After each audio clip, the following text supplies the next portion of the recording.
26 जनवरी 1992 भारत के इतिहास का वो ऐतिहासिक दिन जब जम्मू कश्मीर में आतंकवाद अपने घुटनों पर आ गया था। जब आतंकवादियों से जान की धमकी मिलने के बावजूद भी आज के पीएम मोदी ने श्रीनगर में लाल चौक में तिरंगा लहराया था और जब पाकिस्तान को भारत ने अपनी ताकत की झलक दिखाई थी, उस वक्त नरेंद्र मोदी ने अपने भाषण में ये कहा था, जरा सुनिए। 26 जनवरी को परसों, अब चंद घंटे बाकी हैं, लाल चौक में फैसला हो जाएगा किसने अपनी मां का दूध पिया।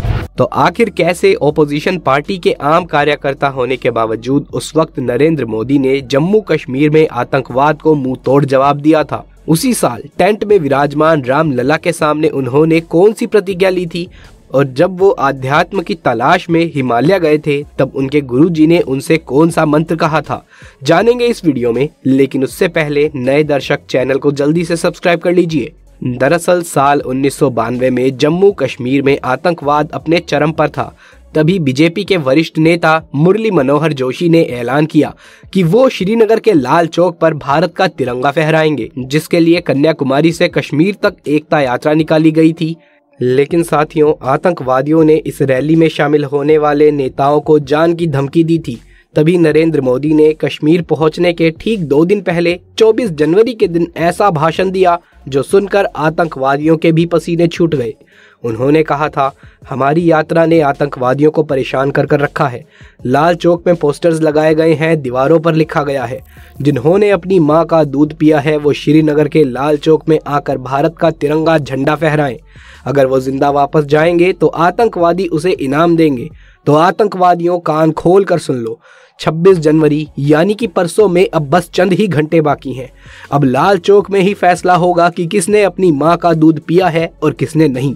26 जनवरी के दिन नरेंद्र मोदी मुरली मनोहर जोशी के साथ में लाल चौक पर पहुंचे और तिरंगे को पूरी शान से लहराया। 17 मिनट तक चले इस प्रोग्राम में कार्यकर्ताओं को सीना ताने खड़ा देख आतंकवादियों में दहशत फैल गई। उन्होंने एक रॉकेट भी दागा था जो लाल चौक से थोड़ी सी दूरी पर जाकर गिरा था। 5 से 10 फुट की दूरी पर गोलियां भी चलाई गई, लेकिन देशभक्तों के हौसले के आगे सब कुछ फेल हो गया। ऐसे ही और कई किस्से भी हैं जिनमें पीएम मोदी ने देश के दुश्मनों को खुलेआम चुनौती दे डाली। लेकिन साथियों, फिलहाल क्वेश्चन ये है कि नरेंद्र मोदी के दिल में देश के लिए इतना प्यार और सम्मान जागा कैसे कि वो देश के लिए मर मिटने के लिए भी तैयार हो गए थे। आइए जानते हैं पीएम मोदी के जीवन से जुड़े कुछ अनसुनी कहानियों के जरिए। नरेंद्र मोदी आजाद भारत के जन्मे देश के पहले प्रधानमंत्री हैं। उनका जन्म 17 सितंबर 1950 के दिन गुजरात के मेहसाना जिले के वडनगर गांव के एक गरीब परिवार में हुआ था। उनकी मां का नाम था हीराबेन मोदी और पिताजी का नाम था दामोदर दास मूलचंद मोदी। नरेंद्र मोदी अपने 6 भाई बहनों में तीसरे नंबर पर आते हैं। वो बताते हैं कि बचपन में उनके पिताजी वडनगर रेलवे स्टेशन पर चाय का एक छोटा सा स्टॉल लगाया करते थे और नरेंद्र स्टॉल पर अपने पिताजी की मदद किया करते थे, जहां वो ट्रेन के डब्बों में जाकर चाय बेचा करते थे। उनके बारे में लिखने वाले बताते हैं कि मोदी जी बचपन से ही पढ़ाई में एवरेज स्टूडेंट रहे थे, लेकिन उन्हें स्कूल के नाटकों में हिस्सा लेना काफी पसंद था। भले ही उनकी जेब खाली हो, लेकिन उनका दिल और दिमाग, हिम्मत, साहस से हमेशा भरपूर रहता था। मोदी जी बताते हैं कि उनके स्कूल के पास में एक झील हुआ करती थी जिसमें वो अक्सर खेलने जाया करते थे। एक बार उन्हें वहां एक मगरमच्छ का बच्चा मिला जिसको वो बड़ी बहादुरी से उठाकर घर ले आए, लेकिन माँ हीराबेन के समझाने के बाद में उन्होंने वापस से उसको झील में ही छोड़ दिया। खेलकूद के अलावा वो इतिहास पढ़ने का बहुत शौक रखते थे, इसीलिए वो लाइब्रेरी जाकर कई साल पुराने अखबार और देश के इतिहास से जुड़ी किताबें पढ़ते थे। इसके अलावा वो स्वामी विवेकानंद से काफी प्रेरित थे, इसीलिए वो उनकी सभी किताबें पढ़ा करते थे। महज 8 साल की उम्र में अपने हिंदी टीचर चंद्रकांत दवे से प्रभावित होकर मोदी आरएसएस में जाने लगे। वहां उनकी मुलाकात एक ऐसे व्यक्ति से हुई जिनके लिए वो झाड़ू लगाने से लेकर कपड़े धोने तक का काम करने लगे। उस व्यक्ति का नाम था लक्ष्मण राव ईमानदार, जिन्हें लोग वकील साहब कहकर भी बुलाते हैं। उनकी मोदी जी पर सबसे अधिक छाप थी। नरेंद्र मोदी को बचपन से ही अच्छे कपड़े पहनने का शौक था। हालांकि वो कभी महंगे कपड़े नहीं खरीदते थे, लेकिन साफ सुथरा रहना उनकी खूबी थी। वो कभी बाल बढ़ा लेते थे तो कभी बड़ी बड़ी मूछें रखते थे, कभी सरदार के गेटअप में आ जाते थे। कोई भी चीज आपको ऐसे नजर नहीं आएगी जिसमें सादगी ना हो।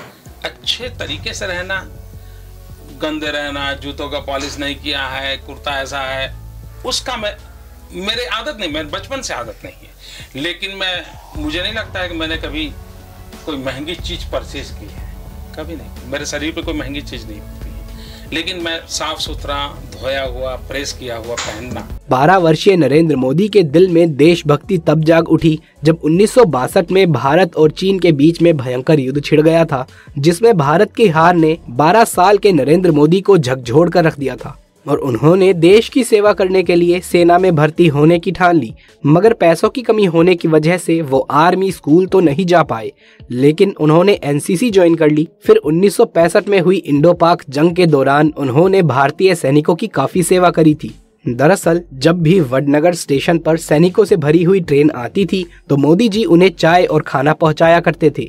बचपन से ही स्वामी विवेकानंद को अपना प्रेरक मानने वाले नरेंद्र मोदी 1967 में अपना पारिवारिक जीवन त्याग कर स्वामी विवेकानंद की दीक्षा लेने दीक्षा मठ जा पहुँचे, लेकिन उन्हें वहाँ दीक्षा नहीं दी गई क्योंकि रामकृष्ण मिशन का सन्यासी बनने के लिए उनका ग्रेजुएट होना जरूरी था और वो नहीं थे। मगर दुखी होने के बजाय वो अध्यात्म की तलाश में हिमालय जा पहुँचे, जहाँ उनके साथ कुछ ऐसा हुआ जिसकी बदौलत ही आज मोदी प्रधानमंत्री है। कहा जाता है कि हिमालय की घाटियों में नरेंद्र मोदी को एक साधु मिले थे, जिनके शिष्य बनकर उन्होंने तपस्या करना शुरू किया। इसके साथ भगवा वस्त्र और कमंडल लेकर उन्होंने कई राज्यों में यात्रा करना शुरू किया। इसी बीच एक दिन उनके गुरुदेव ने उन्हें बुलाया और कहा कि बालक नरेंद्र मोदी, तुम कर क्या रहे हो। नरेंद्र कुछ समझ नहीं पाए। तभी गुरुजी बोले, तुम्हारे पास 2 रास्ते हैं, अगर तुम तपस्या करो और तपस्वी जीवन जियो तो तुम ऋषि बन जाओगे, लेकिन नियति ने तुम्हें दूसरी चीज के लिए चुना है, जिसके लिए तुम इस दुनिया को त्याग कर फिर सांसारिक जीवन में आ जाओ, जहां तुम राज ऋषि कहलाओगे।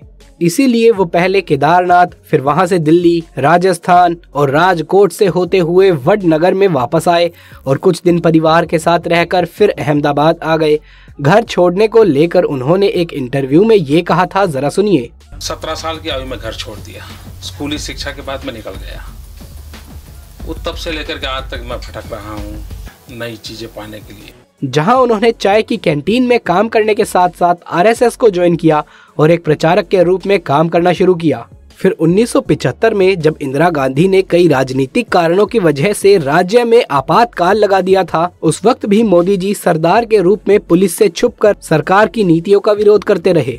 साल 1985 में नरेंद्र मोदी ने बीजेपी में आधिकारिक एंट्री ली और पार्टी के प्रचार प्रसार में जुट गए। लाल कृष्ण आडवाणी को मोदी जी का राजनीतिक गुरु माना जाता है।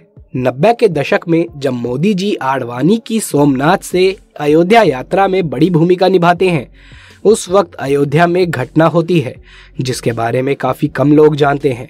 बताया जाता है कि 1992 में नरेंद्र मोदी अपने 2-4 साथियों के साथ में नंगे पांव अयोध्या में रामलला के टेंट में पहुंचे, जहां प्रभु श्री राम को कड़ी तपस्या करते हुए देख वो काफी भावुक हो गए।